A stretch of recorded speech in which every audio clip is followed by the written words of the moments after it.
this extra hour of work, and I got to pick games and set myself up for ridicule. This is the worst hour of the week, but let's have some fun. I just had a thought, because I love the introductory music to your podcast. I really love it. It really gets me going. Thank you.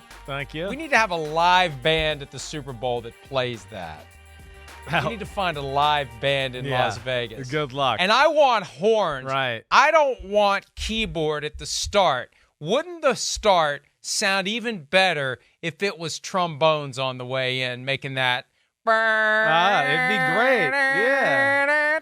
All right. So, I mean, I don't know. They won't hire us a makeup artist for the show. So, they going to get us a band? I don't think so. Unless you want to pay for it yourself. Don't buy every player a gift this year and buy the freaking band, okay, Mr. Rich Daddy Warbucks over there?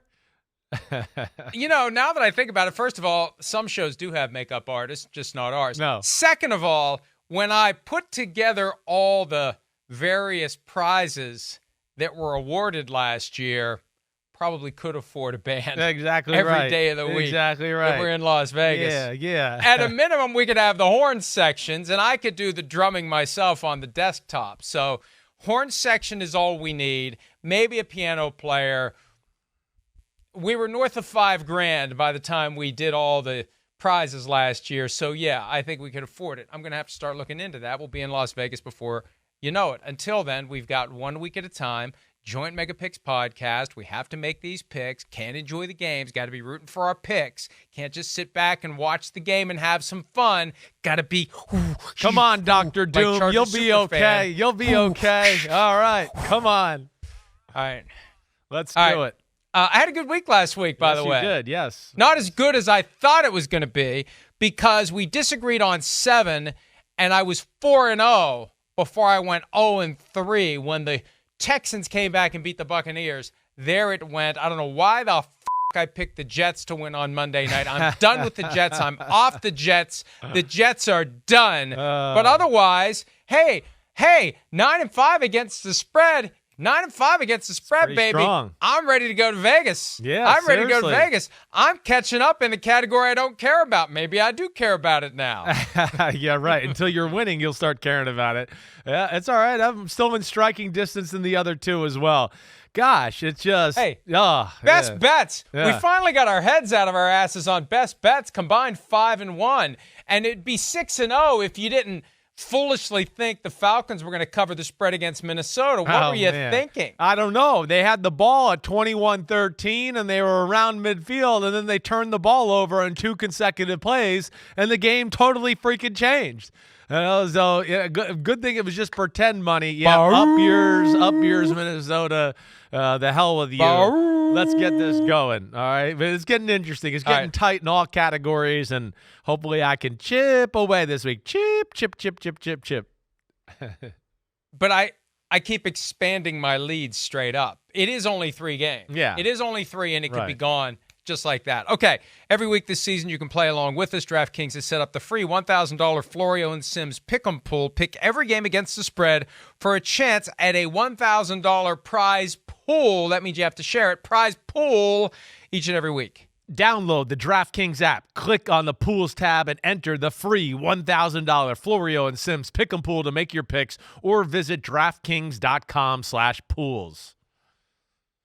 And just like us, you must enter all of your picks before kickoff of the Thursday night game, which means DraftKings, all the games now. The crown game, is the yours. No, that wasn't on there. That was just ad-libbing. I'm such a great actor. That's extra. Do we get paid? I just get paid extra them for that? I think so. I think they give me an extra 100,000 every time I say it. All right. Oh, they're paying for the band at the Super Bowl. Boom. The PFT Live Chris Simms Unbuttoned band presented by DraftKings. The crown is yours. The band is ours. Let's see if we can work that out. DraftKings, come on through. You got the money. Get us a band. I want to hear the horn section playing that intro. I'm serious. That is now my new mission, my obsession. I want a trombone-led horn section playing the intro to the Chris Simms Unbuttoned PFT PM Joint Mega Picks podcast. Let's get to Thursday Night Football. Panthers at the Bears. Will Al Michaels show up? That's the big question. Bears favored by 3. 3 wins between the two teams, even though it's week 10. Over under of 38.5. Chris, who do you like? Yeah, it's a tough one. I mean, again, neither team is really good. I don't trust either team, either way here. That's what makes a game like this tough to pick, right? I'm going to go by a little bit of what I've seen as of late.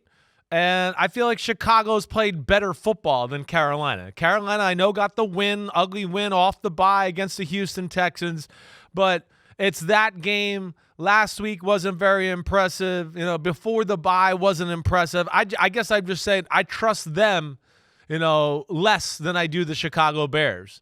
The Bears have showed glimmers, whether it was the domination of the Raiders 2 weeks ago. Okay, the Chargers game I know wasn't their best, certainly, but then last week they stood toe-to-toe with the Saints for a long time and made a lot of plays. And then, of course, made some mistakes that ultimately ended up, costing them the football game there. But there's some positives, I think, to be had there with Chicago, more than the other side. One, Chicago's offense, I think, poses some problems for a good Carolina defense in their running game. And Bagent, he ain't afraid to stand there and make some throws. And, of course, they have better weapons than Carolina on the outside. And then, just lack of weaponry around Bryce Young and that Carolina offense. Chicago plays a ton of man, which could be scary.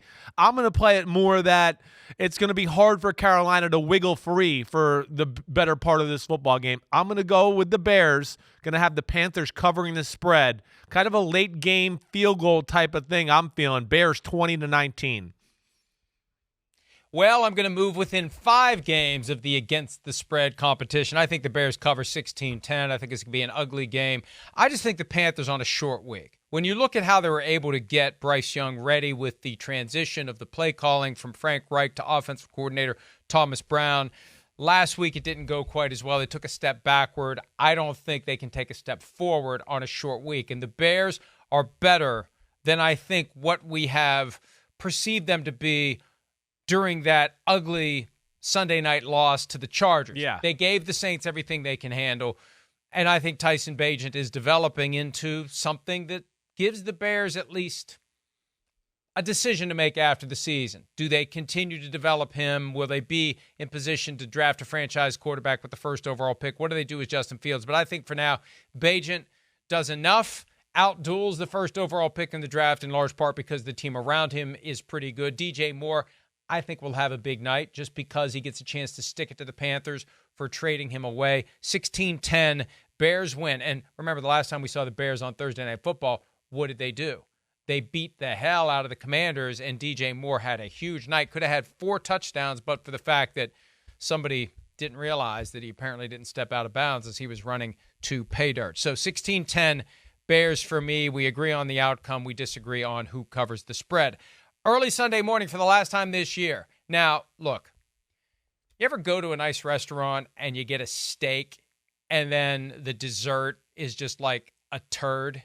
That's kind of what they have to be feeling in Germany after getting Chiefs-Dolphins one week and Colts-Patriots the next. And hey, once upon a time, this was a great rivalry. This was the Deflategate rivalry. Remember, the rivalry is back on, Chris Ballard said, after Josh McDaniels spurned the Colts, left them at the altar right after Super Bowl 52, I believe it was, in Minneapolis. Remember all that? Yeah, yeah. There's still a little bit of a heated rivalry here. The problem is the Patriots aren't very good, and the Colts may be better than we give them credit for. The Colts favored by 1.5, over under a 43. Chris, who do you like? Yeah, listen, I think this is a close football game. I do. I think the Patriots match up pretty well with the Colts. One, the Patriots can stop the run. I think that's where it starts with the Colts. And then the Colts passing game, Gardner Minshew, not big-time weapons on the outside to scare you. I think that fits and is conducive to the Patriots putting up a good showing here. I've told you I'm disappointed in the Colts. I'm disappointed in their defense. That's been the thing that's let them down this year. Last year, it was a top 10-ish defense. This year, it's a bottom 10-ish defense.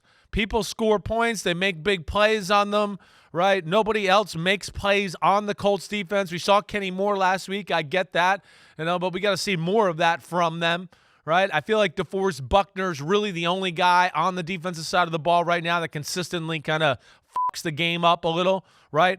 I feel like this is a game where New England gets back on the win column. I don't know why weird things happen in Europe, all right? And I look at it, too, and just go, it's a good matchup with the New England Patriots. The Patriots have been a little bit better as of late here, and I think they can pose some problems for the Colts on the defensive side of the ball, or as many problems as they're capable of doing. I'm going to go with the Pats, 23-20 in Germany. I have questions and concerns about the overall psyche of the New England Patriots. That's a big question. We've never seen this happen before, right? Where a team that was so great for so long is falling apart. I think the Patriot way has lost its way. Yeah. And I just think with 7 losses in that conference, when you are 16th out of 16 teams, there's no way you're getting to the playoffs. Even if you run the table, I don't think 10-7 would get them in, but we'll see. I guess if they would run the table, 10-7 could be good enough, but they ain't running the table. No. The table is not going to be run by this team. And you may have some guys who understand the winds of change are blowing. We've listened to this guy enough. We're done being beaten down psychologically by Bill Belichick and the military approach. I just wonder how many guys are going to check out, because just like we saw Ding Dong the Witch is Dead in Las Vegas last week, you may have some folks who are getting ready to throw a bucket of water on Bill Belichick and see if he melts into the ground, a la the Wicked Witch of the West. So I just think it's going to be more than Belichick can handle to get these guys on the same page. Yeah. They're traveling over to Germany late. I know that worked out for the Chiefs.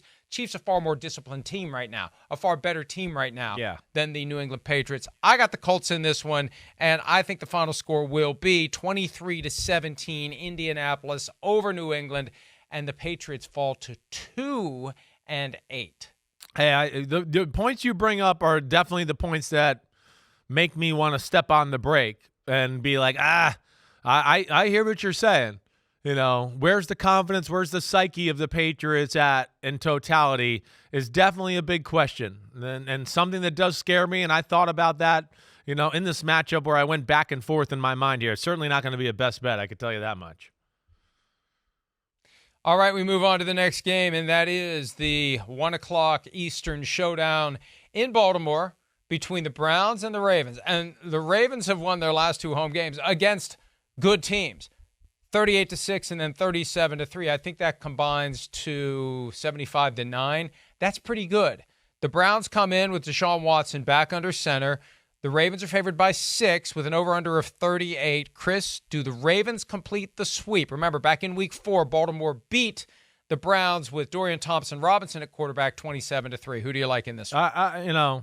I'm going with the Ravens. I mean, the Ravens are the hottest team in the game right now, like you just said. I love the Cleveland defense. I'm in awe of it.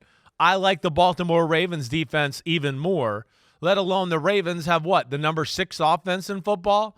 I mean, the Ravens are real. They are. Now, I think the the Browns are real too. Excuse me. I do. But I just don't trust the Browns offense yet. And there's potential for me to trust it and say, wow, right? We know they can run the ball.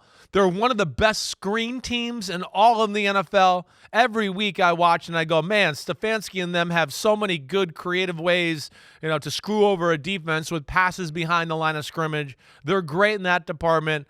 But it's in Baltimore. It's on the road. I don't think Deshaun is hitting on all cylinders yet. How could he be? Last week was kind of like, some impressive throws and then also some, damn, it looks like he hasn't played football in a little bit, right? So I think we're going to be in a defensive struggle, but ultimately I'm going with the Ravens. I'm going to pick them to win this game 21-13. I got 24-13, and I've got a lot of the same thoughts that you do. Deshaun Watson maybe is rounding into the kind of guy they need him to be, but the shoulder injury derailed the season, and I just think it's too much to ask him to go into Baltimore. What a difference the Browns are going to see this week from the hapless, shiftless Cardinals, who averaged less than 1 yard per minute of clock time, 58 yards in a 60-minute game. Are you kidding me?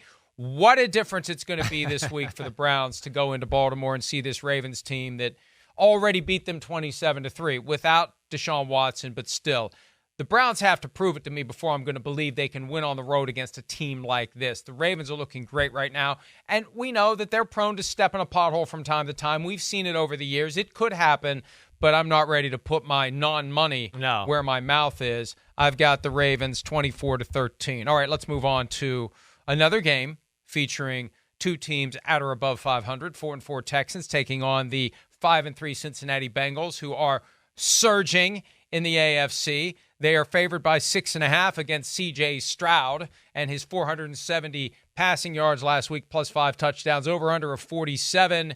Do the Bengals get to 6-3, Chris? Well, yes, I'm going with the Bengals. Do I think it's a little scary? Sure. I don't know what to think. I think of what I look at as the Texans defense, right? I think that's, and where I look at it, I think what scares me more than anything is the health status of the Bengals receivers. That's, of course, a big determining factor here. T. Higgins, a little injury in practice yesterday, right? Jamar Chase was 9 feet up in the air and then landed on his back. I don't know if he's going to be able to go. So that worries me. I think the Bengals, like we were kind of talking about with the Ravens, are one of the hottest teams in the sport, obviously, right? And I think they dominated that game against Buffalo last Sunday night a little better than what the score would even show there. With the Texans defense, I like it, right? They got torn up last week in a lot of ways. There was a little running the ball by the Buccaneers and some big plays in the pass game. I think the Bengals are playing great on offense, capable of that. And here's the other thing I just bring to the table. The Bengals have showed me they know how to have the right route combinations versus this DeMeco Ryan zone defense that he's so good at, right? A lot of similarities. Again, they played the 49ers. It's still the same system there. Yeah, Steve Wilkes isn't coaching as good as DeMeco Ryans. We know that. But there's an understanding of how to attack it. And I think between that and being on the road in Cincinnati and Cincinnati's defense is awesome at all three levels, I'm going to ride with them here 24-17, but an uncomfortable 24-17. Yeah, look, the Texans have shown they can win on the road. They beat the Jaguars by 20 points earlier this year, but lately it's been more up and down, win at home, lose on the road. The defense blew it last week before C.J. Stroud in the offense scored a touchdown when they got the ball back with 46 seconds to play. They drove down the field, and they got the points they needed to win the game. I think Joe Burrow hitting the stride now that he's healthy. I am worried about the injured receivers, but I'm not worried about Joe Burrow. I'm going to try to thread the needle on this one. I've got the Bengals 27-24, narrowly winning. The Texans get the cover. The Bengals get the win, and the Texans come away with, I know there's no such thing as moral victories, but it is a moral victory. I think it gives them confidence that they can go from 4-5 maybe to a wild card berth, and if not, lay the foundation to be a real contender next year. Yeah, I hear you there. I hear you. I think your points are valid, and I could certainly see them hanging around and making this very, very tight and interesting, especially if both receivers for Cincinnati are out. That's where I start to go, that scares me, and that's where Cincinnati's defense, I think, will have to step up in a major way. All right, the best game of the day, arguably, at least as it relates to the records of the teams involved, the 49ers, after a bye week, heading to Jacksonville to take on the Jaguars, who also are coming off of a bye week. 49ers trying to end a 3-game losing streak, which has resulted in Brock Purdy looking not like the next coming of Joe Montana. But the 49ers are favored by 3 on the road with an over-under of 45. Do the 49ers keep their losing streak from going to 4, Chris? I've gone back and forth with this one, right? I can see ways that, both teams win this football game, right?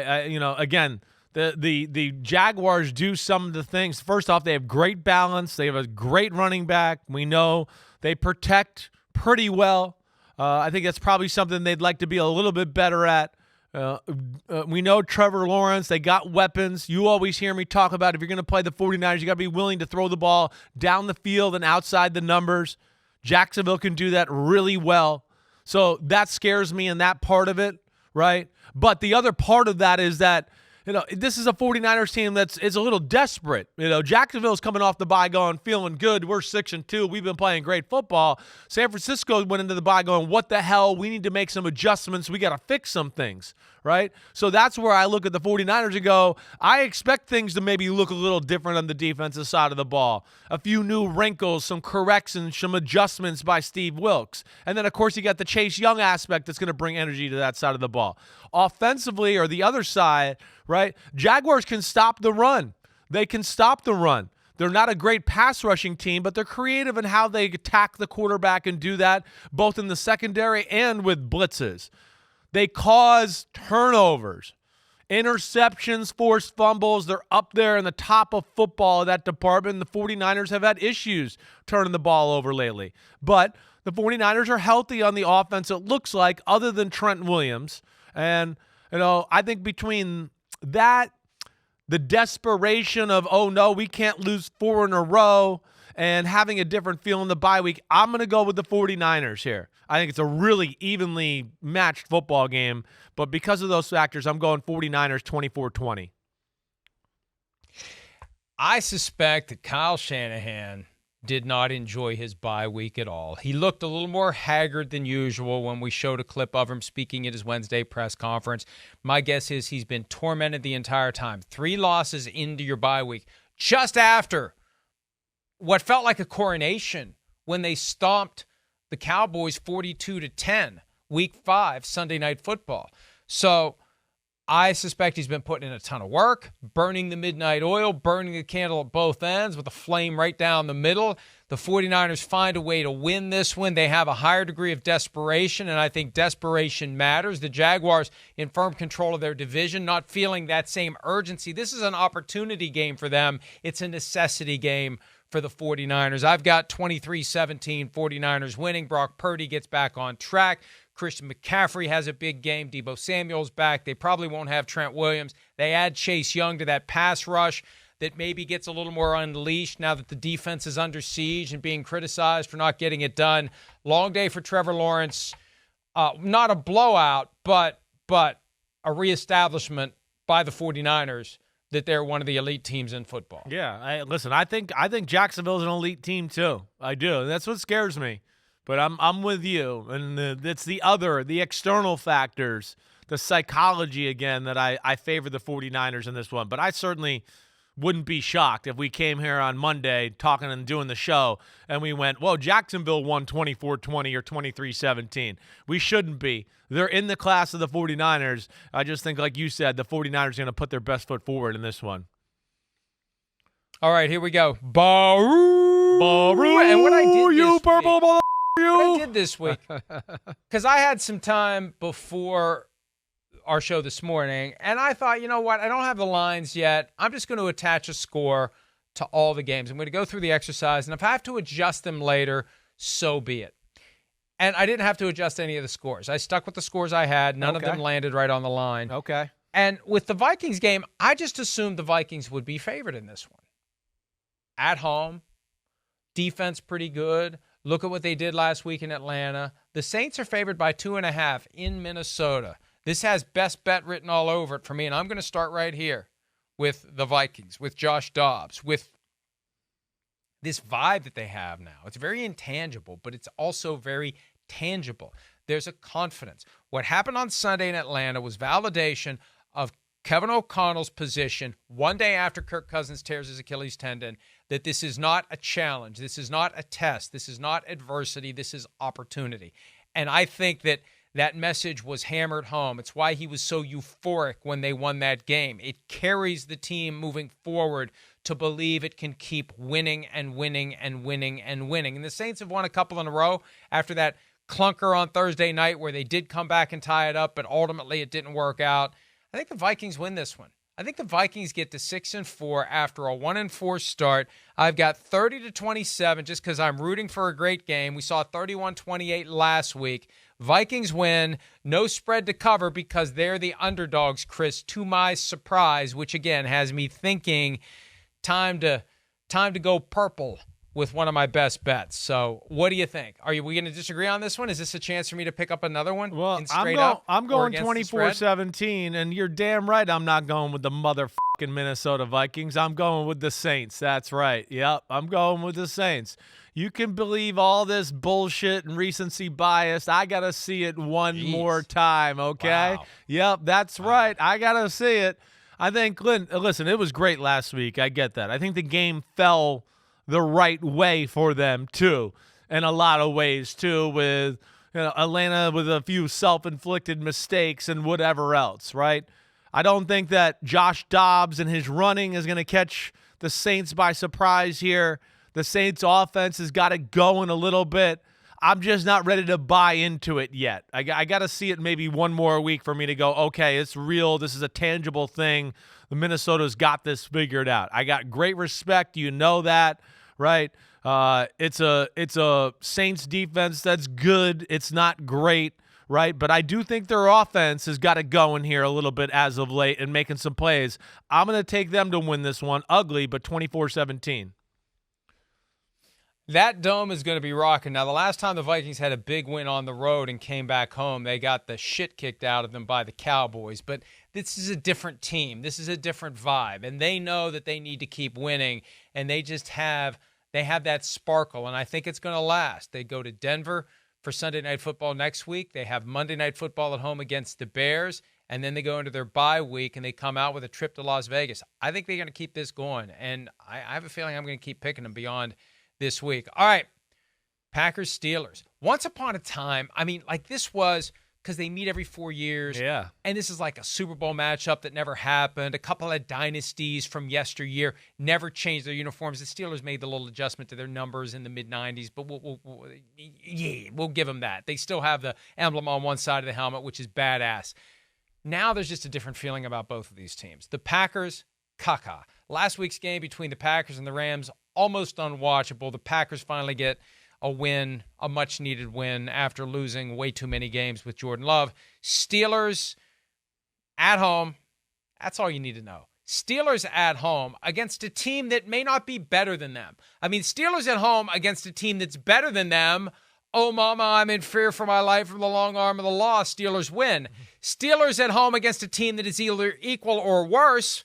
What are we talking about here? Steelers win, and I know even though this hurts me, it pains me, it wounds me in my soul, I'm going to pick the final score to be the same score as when the Steelers beat the Vikings at Tulane Stadium, January of 1975, Super Bowl IX, 16-6. Final score on Sunday when the Steelers take out the Packers. I hear you there. You say a lot of the right things. The Steelers defense got it going. They make plays every week. Jordan Love, right? I mean, still don't trust them. Again, last week it took forever for their offense to get going. I don't trust them throwing the football. I don't trust them to get the ball out of his hands and not hold it too long and let strip sack fumbles happen. So I got that.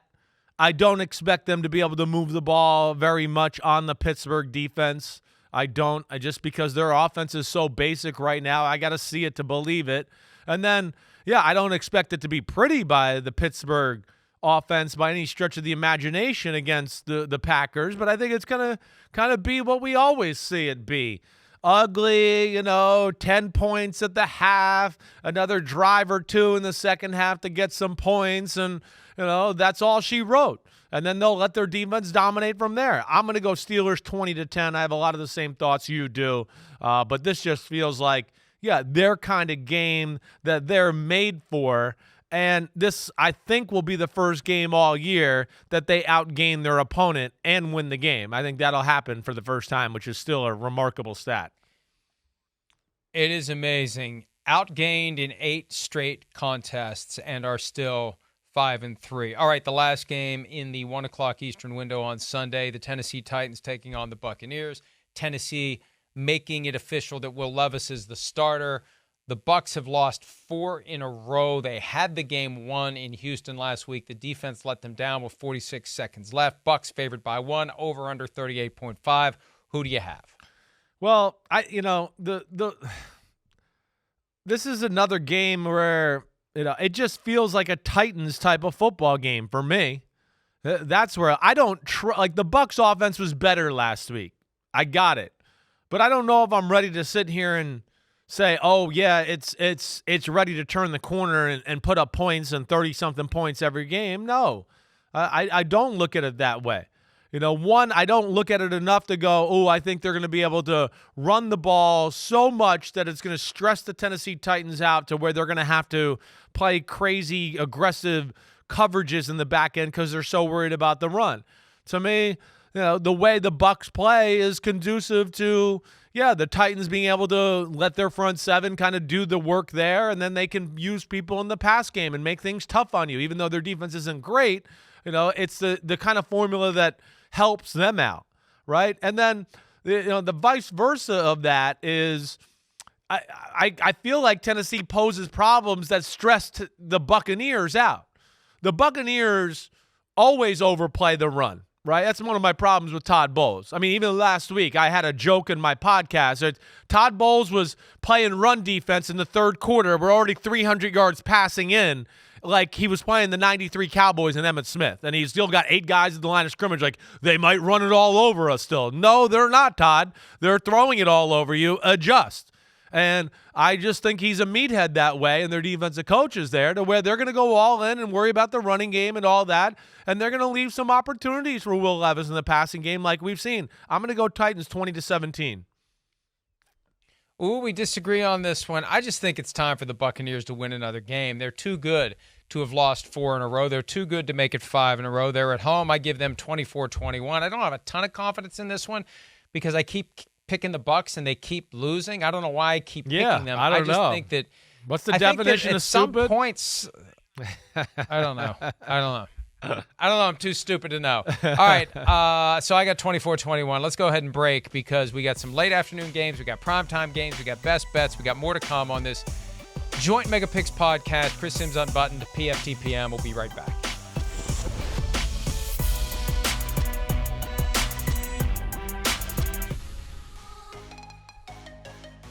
On DraftKings Sportsbook this season, new customers can bet $5 and pocket $200 in bonus bets instantly. Plus, all customers can get a no-sweat same-game parlay every single day. Download the app and use the promo code PFTLive when you sign up. DraftKings Sportsbook, the crown is not mine. The crown is yours. All right, let's get to it. Late games on Sunday. And I'm looking at these games. I assume Giants-Cowboys is the America's game of the week on Fox. Who the hell wants to watch that slaughter? I know the Cowboys can get a bunch of eyeballs no matter what, but holy crap, we'll get to that game in a bit. But that's the headline game. We've got all these great games at 1 o'clock Eastern. Hey, I just work here. I don't know. No, I think it's fair. I don't know what the hell the NFL is doing. They're messing up and putting good games in marquee windows right now that I feel like I've never seen it before. I want to go, what are we doing? Like, this is our games. 4 o'clock. Bad games. Yeah, exactly. Excuse me. Sorry. I mean, the 4 o'clock slate difference. is stinks. I mean, it stinks. I mean, come on. This is all the NFL could offer for us for 4 o'clock football games in the 10th week of the year. I mean, it's ridiculous. That to me is like, I don't know, arrogant, selfish. It's ridiculous. I don't understand what they're doing.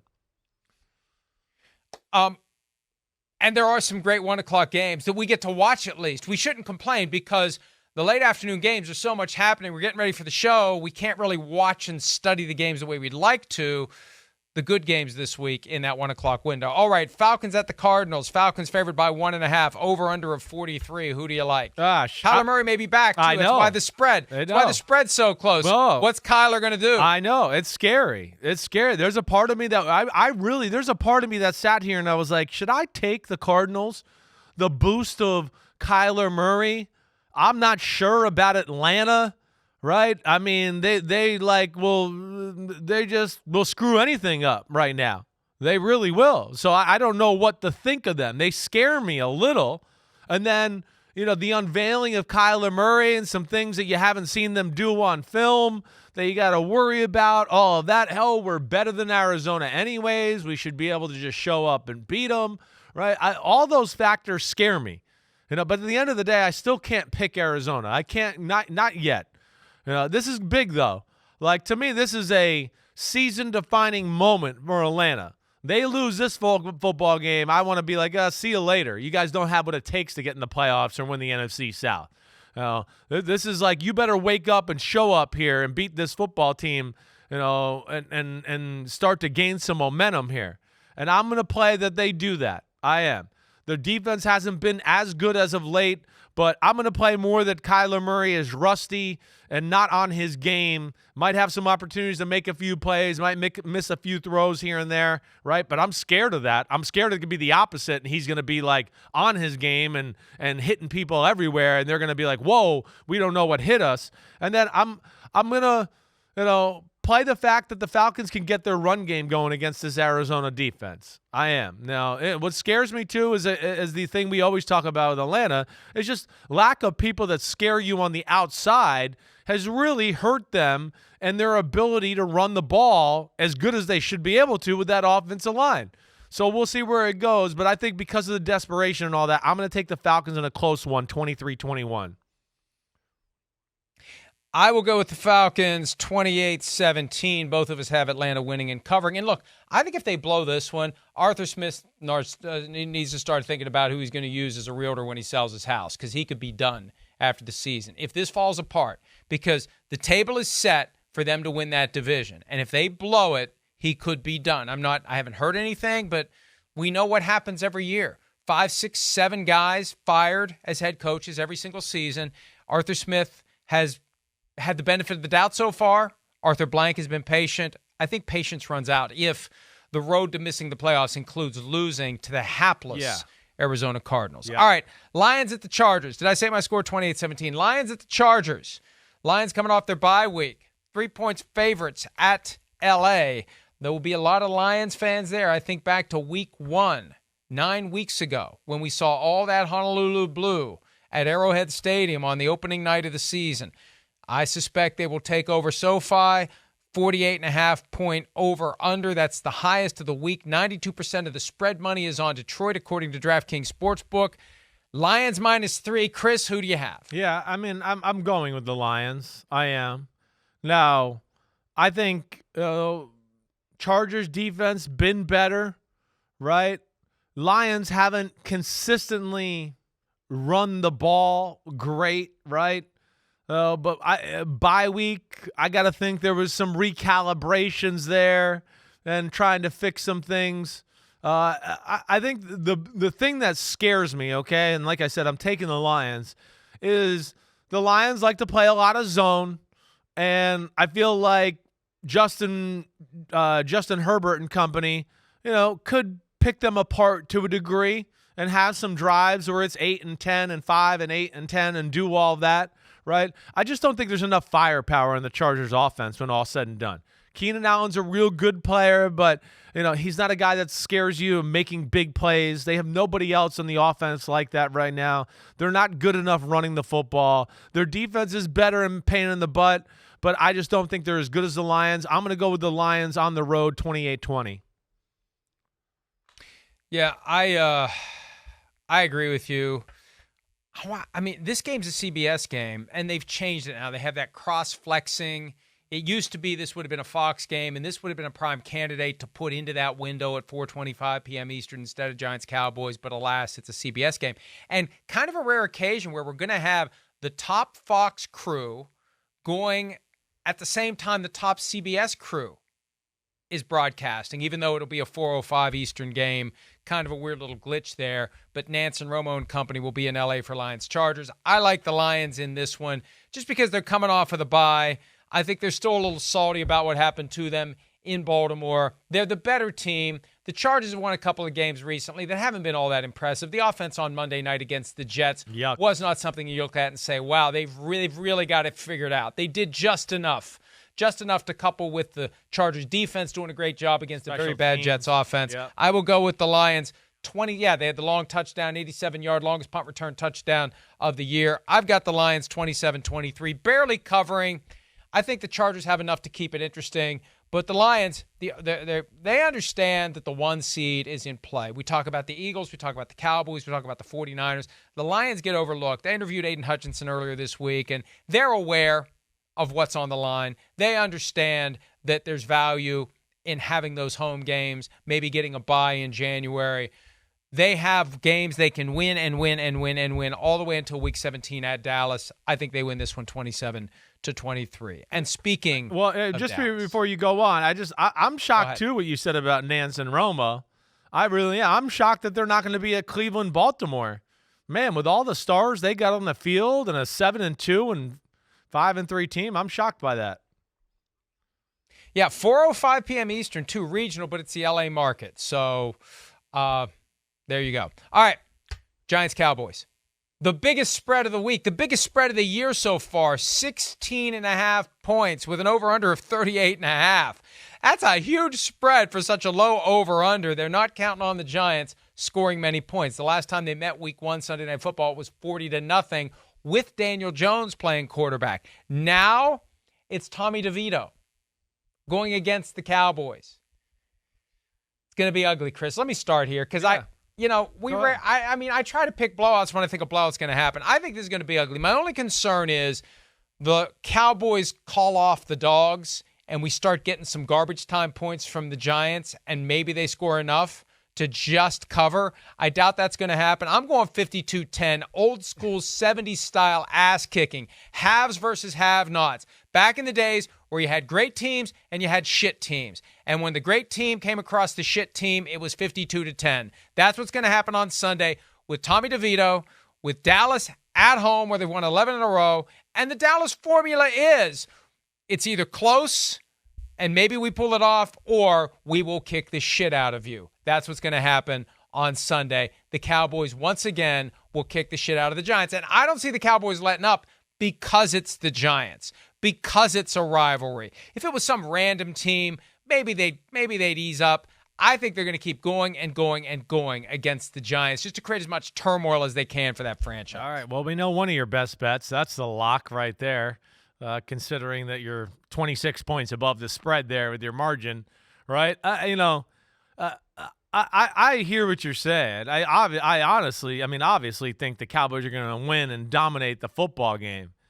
I feel like it could be more of like the Cowboys dominate the football game but are bored and don't really. It's Tommy fucking DeVito coming to town and company. They don't feel threatened at all right now. They are literally like, we could take a nap at halftime. I think we'll still win the second half. So I get that's where I worry about it. And the other aspect I worry, or not worry, just that it's not as a big plays and just all over the place. And maybe we think, and it could go the way you're talking about. I wouldn't be shocked. I think the other thing I look at too is just to go, the Giants defense didn't play well last week. It was really the first game all year their D didn't play well. I got to think there's a bounce back there.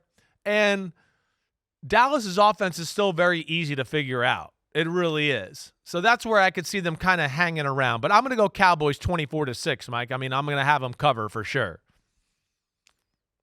Yeah, I just think it's going to be an ugly, miserable game, and I don't know why it's the main game at 4:25 p.m. Eastern, other than it's the Cowboys. And all the people who love the Cowboys will watch, and it is the New York market. I don't think it's going to pull in the Cowboys haters that would want to watch maybe the Cowboys lose. This one, I assume they'll switch to something else. I just don't know what they'll switch to. Falcons, Cardinals? I don't know. Commanders, Seahawks? Maybe that'll be a good game they can switch to in progress. Right. They can't switch to Lions, Chargers because that's on CBS. Commanders, Seahawks. Last game of the late afternoon window. Washington coming off of the win over New England just a few days after it felt like they were folding the tents in trading away Montez Sweat and Chase Young. They got the win. They go to Seattle. Seattle smarting from the 37-3 ass kicking they took in Baltimore. 6-point favorite is the Seahawks, 45.5 over under. Chris, who do you have? Yeah, I'm going Seattle. It's tough to win in Seattle. The Seahawks are a different team when they are at home, right? It's a Washington offensive line that we know is a little shaky, right? Seattle's got some good players up front. Also, I don't think Seattle's going to have to worry about stopping the run on a consistent basis versus Washington. So I think that favors them in that aspect. They can play pass defense, try to stop Sam Howell, from throwing big throws down the field. With that crowd noise, some of the blitz pressures that Seattle brings, I feel like this is a Sam Howell take a few too many sacks in the football game type of game, maybe fumble back in his own territory once or twice.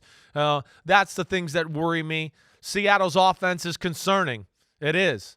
But I don't think Washington's D is good enough to take advantage of it. I don't. Now, I don't know if Seattle can run the ball, but I think Seattle should be able to get back into consistent drives, some big plays in the pass game versus this Washington defense. I'm going to go Seattle 30-21 in this one. They got to start playing consistent and getting that offense going. It's getting to the point where it's a little concerning and you're starting to go, I don't know if it's ever going to turn around and go in the right direction. I got 30-20. Same idea you have. I'm watching the turnovers on Seattle. That is a no-no. If you're going to run the offense of a Pete Carroll team, it is premised on protecting the ball, trusting the defense, not giving the opposing offense favorable field position. And I know Geno Smith has done really well, but at some point, they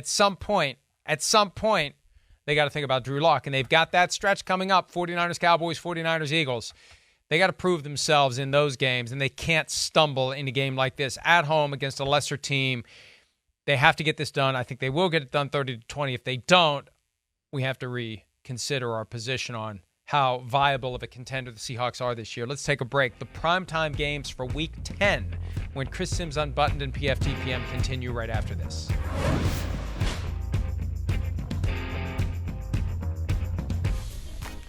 Oh, yeah, don't forget, on DraftKings Sportsbook this season, new customers can bet $5 and pocket $200 in bonus bets instantly. Plus, all customers can get a no-sweat same-game parlay every day.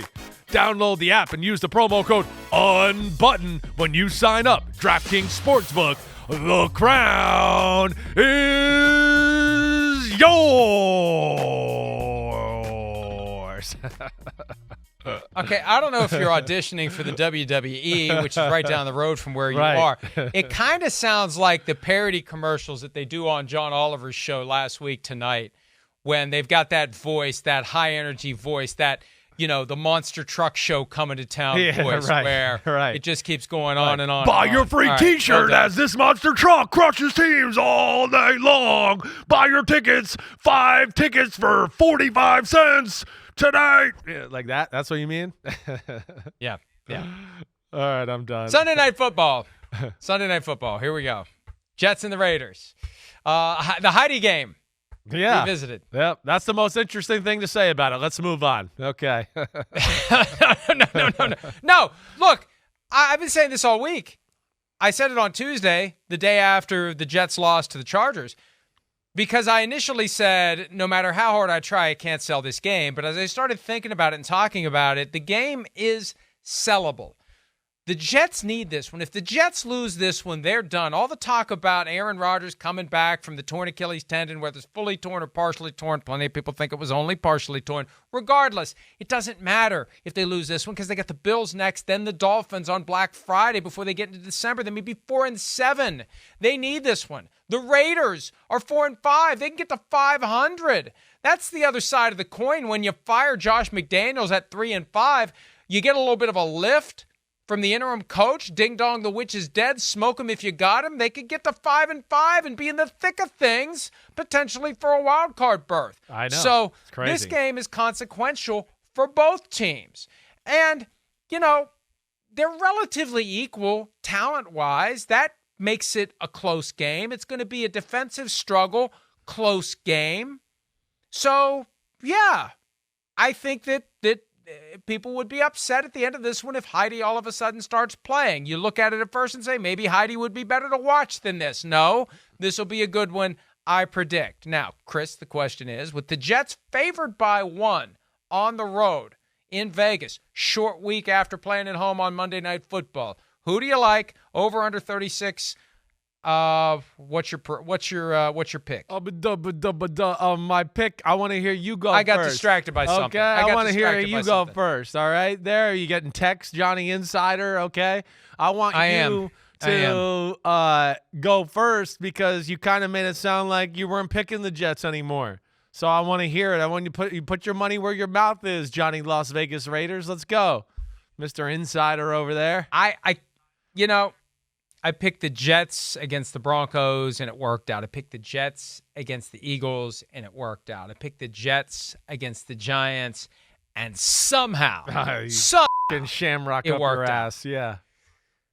So I let it ride against the Chargers because the Chargers do Chargers things. Brandon Staley can be counted on to blow a game, once every few weeks. Yeah. I thought it was going to happen. Yeah. But after that display on Monday night, at a time when the Jets are at 500 and have an opportunity to kind of wedge themselves into the conversation at the top of the division, and to play like that, I respect the defense.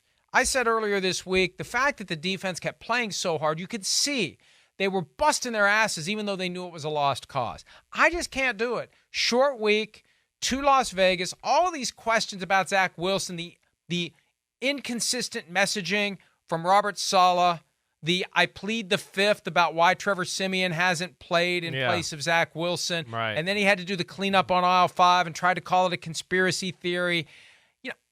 I think it's hard for the players to hold all this together and to keep it going when the offense is caca. The offensive line is caca. The quarterback is playing like caca. I can't do it. The Raiders are riding that crest right now. Max Crosby is going to everything up for the Jets offense. It's not going to take a lot of points for Aiden O'Connell and company to get there, but I'm going with the team that has that vibe right now. The Jets had that vibe not that long ago. That vibe's gone. The Raiders have got the vibe. Close game like this, 1-point spread. Give me the Raiders, 23-17 over the Jets, and the Jets fall to 4-5, and we're closer and closer to Aaron Rodgers trying to come back this year, not making a damn bit of difference for the Jets. Yeah, you say a lot of good things. It's an evenly matched football game. The Raiders defense, not super talented, but it's good. It's really well coached, and they have a guy that creates disasters in Max Crosby, like you said. And then when you couple that, it's really well coached, it's good, they have a game wrecker, and it's one of the worst offenses in football, that doesn't look like you're going to score many points, right? And then, I look at that, and the one silver lining is I go, maybe the Jets can run the ball on the Raiders. That would be the one thing I'd kind of look at to a degree. But we'll see where that goes. Now, you flip it around to the other side of the ball, all right? And the Jets defense is special, like you said. I mean, it's special. It really is. It's special at every level. They're even better than they're statistically ranked because the offense is so bad. They're constantly in bad positions here. A rookie quarterback, a run game that I'm still not, it's better than it was 3 or 4 weeks ago, but not great. I just think this is going to be an ugly, ugly game. And I don't know if they could make 23-17 if we took the defense off for half the game. I'm not sure they could do that. I'm going 12 to motherfucking 10 in this one. Jets win it on the road in some ugly fashion. I expect their defense to make a big play. So you're back on board with the Jets. You've been picking against the Jets week after week after week after week, and now you're flipping back to the Jets after their worst showing in a long time. You're back on the Jets. Well, I'm not back on anything. I just think this matchup is conducive to them winning a game like this. This one, it fits them. But the things you said scare me. The bump from, Pierce at head coach, all of that scares me. But, yeah, I'm going to go with the Jets defense. Just they're enough to get it done in this one. All right, Monday Night Football, Broncos at the Bills. Will the Jenga tower remain intact? The Bills are favored by 7.5. The Broncos had bye week plus 1 day to get ready for this one. Over under of 47. Chris, surely the Bills aren't going to blow this one to Russell Wilson and the Broncos, or are they? I wouldn't think they're going to blow it. No, I'm going to pick them to win the game. I think 7.5 points is a little too much, though. I do. Denver's defense has been a lot better. Right? It's the Bills offense that, again, we know it's about one thing. That's all it is. It's number 17. And every time we look at a lull or why they're not doing good in a stretch is because the defense can slow him down. There's nobody else that ever can do fucking anything for their team. It's frustrating to watch. We know Diggs is the only guy there. So I'm going with the Bills, but I think the Broncos will be able to move the ball in this Bills defense a little too. But Bills 24-20 at home. I think the Broncos keep it a little closer than they'd like. I got 30-21 Bills just because I feel like the Bills, if the Bills don't find a way to impress us in a primetime standalone spot against a team they should be able to beat and cover, they may not. And they really may be missing the playoffs. Even if they win this game, I think they may miss the playoffs. You and I predicted that back in September. But I think they just, for one night, it all comes together. They got some tough games coming up, but this is one that they can win, should win. Let's take a break. Best bets and Folsom Prison Blues next here on Chris Simms Unbuttoned and PFTPM.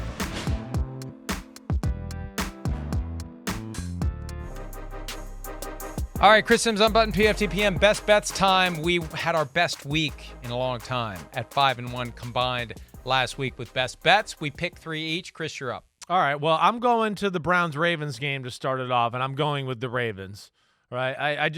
I look at it, I think it, sneaky, hang around for a while, but six points. I think the Ravens win by more than that. I could see them. I got a 21-13. I could see them stifling that Browns offense even more. I'm going Ravens. I'm going to take the Steelers given 3, even though it makes me a little nervous and I'm going to have another push because I could see 13-10 or 16-13 or 10-7.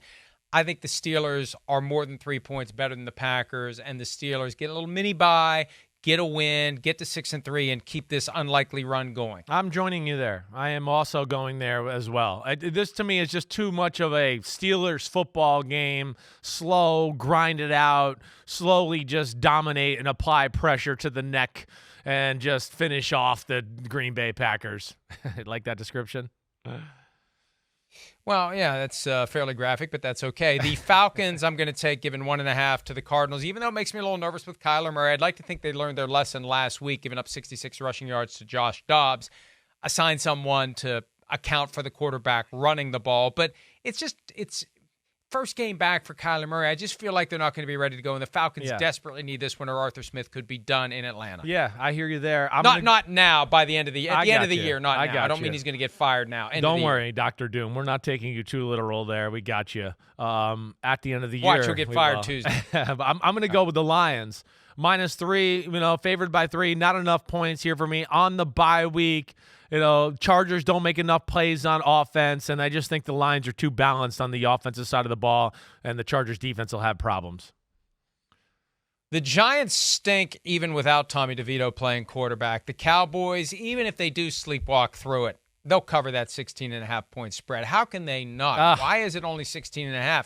It should be in the 20s. I know. Chris. I wanted to pick it with you. It should be in the low 20s. I was scared. I don't know. There's something that just, to me, just seems like Cowboys put their feet up and just think they're going to waltz in there and win the game without, being all over it. It's not how they take no prisoners. This is how they win, and they know they've got 4 games in a row they can win before they see the Eagles again. That Eagles game last night gave them lift.